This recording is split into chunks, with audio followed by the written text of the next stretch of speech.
Now, with regards to these burnings, those who remain silent about them, Ibn Umar relates in the collection of Ibn Majah, whoever supports a disputant in wrongdoing or helps in wrongdoing, he will be subject to the wrath of Allah until he removes himself. So all of these individuals, these authorities in Stockholm, Sweden, when they're signing off on these Qur'an burnings, and everybody around the world who is silent about these Qur'an burnings, the wrath of Allah is descending upon them.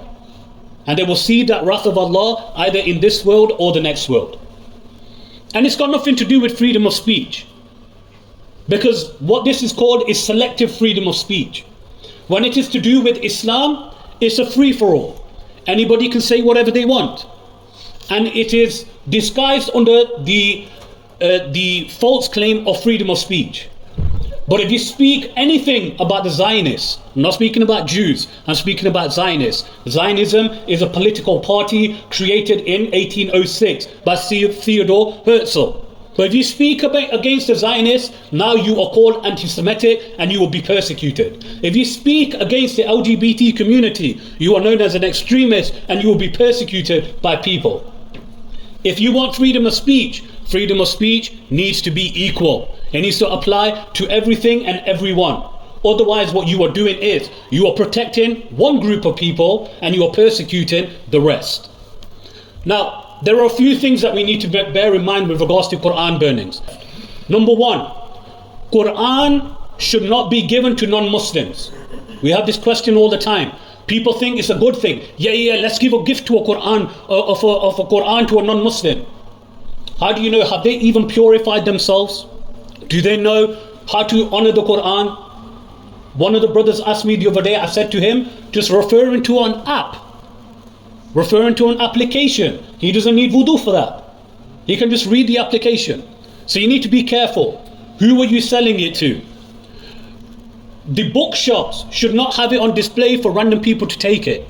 They should have it behind the counter where they can inspect the individual that's coming in. Is he here for negative reasons, or is he actually interested within it? If he's interested in it, then you take him under your wing. You guide them. You teach them about the Qur'an.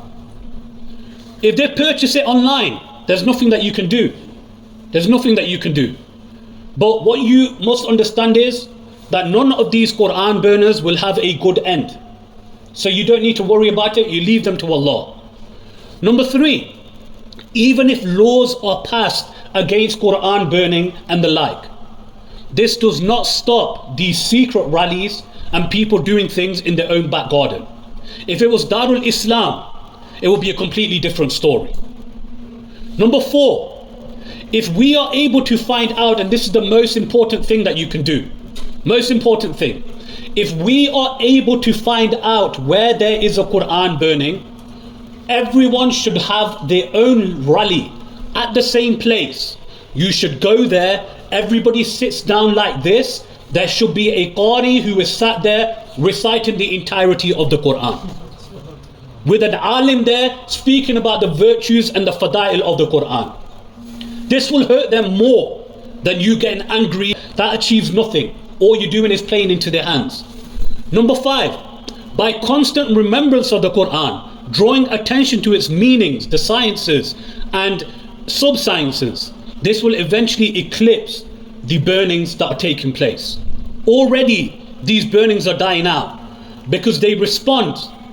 The response that they've received even from the disbelievers is something which they didn't imagine. So even the likes of the Pope are refuting them for what they are doing. And they have to, because what's happening now, the Sweden local police have received applications to also burn the Torah of the Jews and to burn the Bible of the Christians.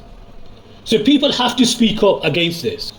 And the final point is, when these people are doing this, with Islamophobia on the rise, with the likes of Katie Hopkins and Nigel Farage and co, all they are doing is opening the door for non-Muslims. More and more people are looking into Islam. So you have the likes of famous people, Jay Palfrey, Andrew Tate, and other people, famous people who are non-Muslims. They're all becoming Muslim.